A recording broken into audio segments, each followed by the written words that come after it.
আজকে দেখানো যাক কীভাবে সিন্ডারে একটা চন্দ্রমল্লিকা প্রতিস্থাপন করতে হয়। এটা একটা 2 ইঞ্চি পটে চন্দ্রমল্লিকা রয়েছে, সেটাকে আজকে আমি বড় 6 ইঞ্চি পটে প্রতিস্থাপন করব। সবার তো বন্ধুরা, আমি একটা জিনিস ভুল বলেছি, সরি। তো এটা 2 ইঞ্চির পট না, এটা ছিল 4 ইঞ্চির পট। তার আগে মাথায় রাখতে হবে যে কখনোই ভিজে সিন্ডারে চন্দ্রমল্লিকা প্রতিস্থাপন করতে নেই। তাই আমি আগে থেকেই শুকনো করে নেওয়া সিন্ডার নিয়েছিলাম সিন্ডারটাকে। চলো আজকে তোমাদের দেখাই তাহলে কীভাবে চন্দ্রমল্লিকা প্রতিস্থাপন করতে হয়। সবার আগে কি করব, এইরকম একটা বড় টব নিয়েছি 6 ইঞ্চি, সেখানে আমি এই যে খোলামকুচিটা ফুটোটা দিয়ে দেব।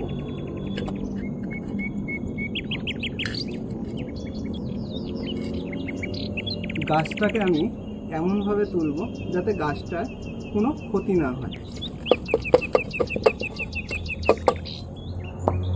এইবার কি করতে হবে, এই যে গাছটার পেছনে আমার যে খোলামকুচিটা দেওয়া ছিল সেটাকে আমার ফেলে দিতে হবে।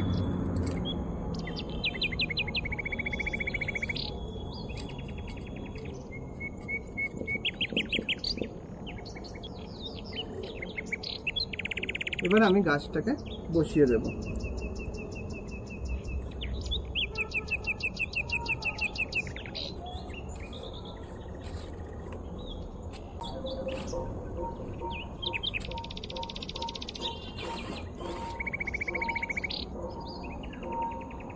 চলো, এইবার আমাদের এটাকে বসানো হয়ে গেছে।